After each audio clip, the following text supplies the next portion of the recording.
इस समय हमारे साथ बातचीत करने के लिए मौजूद हैं समाजवादी पार्टी के प्रवक्ता लोटन राम निषाद।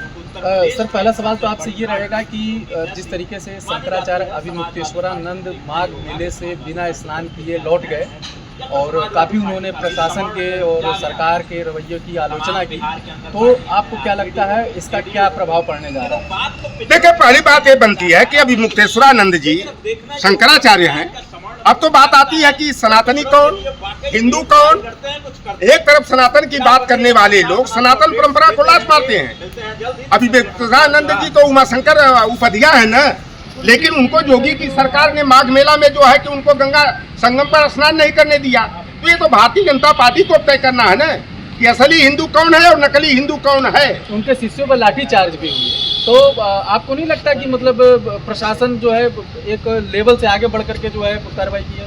देखिए, अभिमुक्तेश्वरानंद भी अभी जैसे यूजीसी का बिल आया उसका उन्होंने मुखर होकर के विरोध किया, लेकिन कभी कभी बात अगर सरकार के स्तर पर जो है गलत होती है तो वह सरकार का भी विरोध करते हैं। और उन्हें अगर माघ मेला में नहाने से अगर उनको रोका गया तो योगी आदित्यनाथ की भव्यता नहीं थी उनके खिलाफ, क्योंकि वह सरकार को भी आईना दिखाने का काम करते हैं। और देखिए, अगर शासन और प्रशासन धार्मिक और जो परंपरा है अगर उसके विरोध में अड़चन पैदा करते हैं तो यह सनातन का विरोध है। और यह भारतीय जनता पार्टी के लोग, आरएसएस के लोग जिस हिंदुत्व की, जिस सनातन की बात करते हैं, यह लोग खुद सनातन का गला घोटने वाले लोग हैं।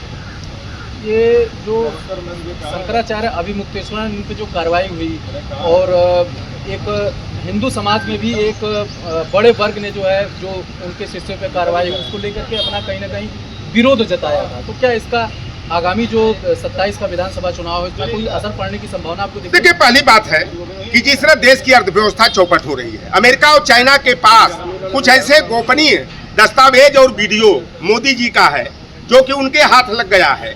और आप देख रहे हैं जिस तरह शेयर मार्केट औंधे मुंह गिर रहा है, कमर तोड़ महंगाई बढ़ रही है, देश जो है रसातल की ओर जा रहा है। तो असल मुद्दे पर चर्चा न हो तो उन्होंने अभिमुक्तेश्वरानंद का मुद्दा कर्म किया, फिर वह मुद्दा ठंडा होने की स्थिति में आया तो यूजीसी बिल के नाम पर तमाम सवर्ण आर्मी के लोग हों, चाहे तमाम ब्राह्मण समाज के संगठन हो, भारतीय जनता पार्टी के तमाम नेता, यहाँ तक कि जेपी नड्डा कल धमकी दे रहे हैं कि यूजीसी बिल वापस नहीं हुआ तो मैं भारतीय जनता पार्टी से इस्तीफा दे दूंगा। और तमाम इस तरह का एक मजिस्ट्रेट को बताइए जो बरेली में पदस्थ थे, उन्होंने जो है कि यूजीसी के विरोध में इस्तीफा दे दिया। तो ये जो है अयोध्या में भी जो एक डिप्टी कमिश्नर ने इस्तीफा दिया, वो फ्रॉड है मोदी जी, योगी जी की नज़र में। उसके भाई ने खुद शिकायत किया था, वह जो है फर्जी विकलांग का सर्टिफिकेट बना करके वह नौकरी कर रहा था। उसकी नौकरी तो उस तरह जानी थी, लेकिन जाते जाते वह रो करके जिस तरह से वीडियो बनाया कि हम योगी की नज़र में जो है अच्छे साबित हो जाए, जबकि उस व्यक्ति वो सिंह साहब की शिकायत खुद उनके भाई ने किया। भाई ने शिकायत किया फर्जी सर्टिफिकेट पर नौकरी करने वाला, तो नौकरी तो उसकी जानी चाहिए ना। लेकिन कुछ अच्छा माहौल बनाने के लिए उस धूर्त किस्म के जो लोग होते हैं ना, तो इसी तरह का प्रपंच रचने का काम करते हैं। यूजीसी का जो कानून आया था, हालांकि उस पर सुप्रीम कोर्ट ने रोक लगा दी है, तो उसमें जो प्रावधान थे उसका लेकर के जो जनरल कास्ट के लोग हैं वो उसका लगातार हर प्लेटफॉर्म पे विरोध कर रहे थे। तो आपको क्या लगता है कि यूजीसी कानून में ऐसा कुछ था जिसका विरोध होना चाहिए था या विरोध का कोई आधार नहीं था, फर्जी था? देखिए, मोदी की साख जो गिरती जा रही थी, ओबीसी SC ST जो भारतीय जनता पार्टी के झांसे में आ गया था, और ओबीसी को कैसे डाइवर्ट किया जाए, मोदी को जो है पिछड़ा हितैषी बता दिया जाए, सवर्णों का विरोधी बता दिया जाए, ये आरएसएस का बहुत बड़ा षड्यंत्र रहा। और भारतीय जनता पार्टी ने ही सारी जालसाजी करने का काम किया। मैं कहता हूं कि भाई संसद क्यों बनी है? नियम और कानून बनाने के लिए। अगर यूजीसी इक्वलिटी बिल में अगर कुछ कमी थी तो उसका संशोधन करना चाहिए ना, संशोधन बिल लाना चाहिए।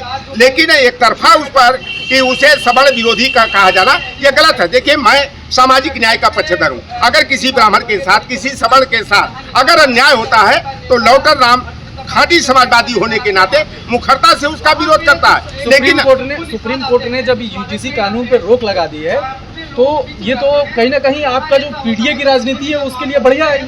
देखिए, पीडीए के लिए बढ़िया है। हम लोग जो है ना आपदा में अवसर की तलाश नहीं करते। देखिए, अभी तक जितने सांस्थानिक मौत हुई, बच्चे आत्महत्या करने को मजबूर हुए, तो उसमें देखा जाए तो कुछ जाति विशेष के प्रोफेसर रहे, डीन रहे, हेड ऑफ HOD थे, उन लोगों ने प्रताड़ना किया। मैं कुछ घटनाएं बता दूं, चाहे पायल तड़वी, डॉक्टर पायल तड़वी की सांस्थानिक मौत हुई तो उसके लिए प्रोफेसर जिम्मेदार थे जो सबल मानसिकता के थे, मनुवादी विचारधारा के थे।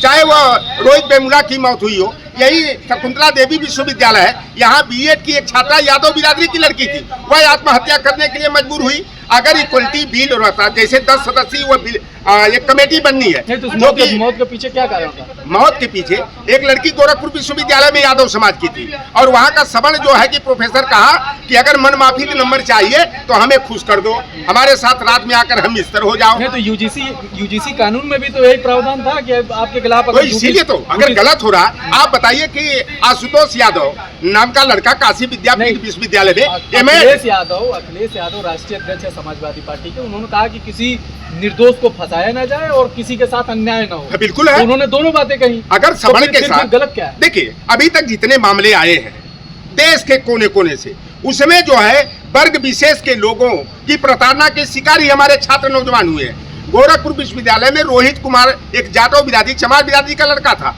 उसको जो है कि उसके प्रोफेसर ने जाति सूचक शब्दों से गाली दिया, कहा कि चमड़ा छीलोगे, जूता पालिश करोगे, क्या आए हो प्रोफेसर बनने के लिए। वह लड़का आत्महत्या कर लिया। आशुतोष यादव जो 2000 में 1474 नंबर पाता है काशी विद्यापीठ विश्वविद्यालय में एमएड के में, लेकिन ठाकुर बिरादरी की एक लड़की 1471 नंबर पाती है। जो टॉपर लड़का है उसको गोल्ड मेडल न दे करके ठाकुर बिरादरी की लड़की को दिया जा रहा। एक अनिल कुमार गंगवार बिरादरी, कुर्मी बिरादरी का लड़का, जो ऑल इंडिया मेडिकल टेस्ट में जो डीएम पद के चयन के लिए था, वह लड़का टॉप करता है रिटेन टेस्ट में, लेकिन इंटरव्यू में 20 नंबर में उसको 8 नंबर दिया जा रहा है। और उसी के साथ तो यूजीसी कानून मतलब इस पे रोक लगा रहा था।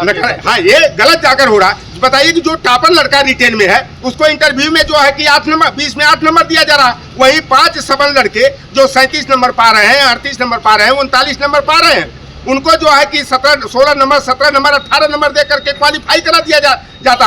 अभी एक विनय यादव नाम का लड़का रहा है, जेआरएफ क्वालिफाई रहा, और वह लड़का जेएनयू में पीएचडी के लिए इंटरव्यू देने गया और वहाँ के प्रोफेसर जो है सबल जाति के थे, उन्होंने वह लड़का 21 दिसंबर को 10 बजे से लेकर 12 बजे के बीच में 20 मिनट का इंटरव्यू दिया और परसों दिन रिजल्ट आया तो उस लड़के को जो है एब्सेंट दिखा दिया गया। बीएचयू में एक एसटी का लड़का, तो कुल मिला के लोटन राम जी, ये माना जाए कि सुप्रीम कोर्ट ने जो आज यूजीसी के जिस कानून का विरोध हो रहा था उस पर रोक लगा दी है, तो इस विवाद को समाप्त माना जाए? देखिए, विवाद को नहीं, मंडल कमीशन पर भी स्टे आर्डर आया था, लेकिन 2 बरस के बाद न्याय आया। हायर एजुकेशन में अर्जुन सिंह जी ने ओबीसी को आईआईएम है, आईआईटी है, सेंट्रल यूनिवर्सिटीज है, अब उसमें प्रतिनिधित्व के लिए उन्होंने जो है कि हायर एजुकेशन में आरक्षण दिया मंडल कमीशन की सिफारिश के आधार पर, तो अर्जुन सिंह जी का भी विरोध किया गया। वह भी मामला कोर्ट में गया 2006 में, लेकिन 10 अप्रैल 2008 को जो है कि इसे संवैधानिक करार दिया गया। इसका मतलब ये कि अगर 2027 में समाजवादी पार्टी की सरकार आती है तो जो ये यूजीसी का कानून है जिसका विरोध हो रहा है, इस कानून को जस का तस लागू किया जाएगा? देखिए, यह राज्य सरकारों के अधिकार क्षेत्र से बाहर की बात है। विश्वविद्यालय नहीं, मतलब आप मांग उठाएंगे जो भी तत्कालीन केंद्र में। देखिए, लड़ाई तो आज भी लोटराम उठा रहा है कि उसमें पारदर्शिता होनी चाहिए। अगर कोई पारदर्शिता होनी चाहिए, बिल्कुल पारदर्शिता हो। जो भी प्रोफेसर किसी जाति, धर्म, वर्ग, संप्रदाय का हो, अगर वो अन्याय करता है, गलत करता है किसी छात्र के साथ, किसी छात्रा का दैहिक शोषण करता है, मानसिक उत्पीड़न करता है, तो उसके ऊपर कार्रवाई होनी चाहिए। लेकिन अभी तक जितने घटनाक्रम आए हैं, विशेष करके एक वर्ग विशेष के लोगों के द्वारा जो है, एक जाति विशेष के लोगों के द्वारा जो है ये किया गया। देखिए, 31 सदस्यीय राज्यसभा लोकसभा के सांसदों की कमेटी थी जिसके स्टैंडिंग चेयरमैन जो है दिग्विजय सिंह जी थे। उसमें 17 जो है सवर्ण जाति के एमपी रहे, जिसमें 8 ब्राह्मण जाति के थे। तो इस तरीके का कानून आता है, उसमें ब्राह्मण है, जनरल कास्ट बिरादरी के लोग हैं, तो इसके पीछे क्या कारण मानते हैं? अगर उसमें कुछ खामियां थी तो ये लोग क्या कर रहे हैं? सो रहे थे? कहाँ गए थे? इनको उसमें ये एमपी के जो राज्यसभा के, लोकसभा के रहे, तो इनको उसमें सुझाव देना चाहिए ना, चर्चा होनी चाहिए।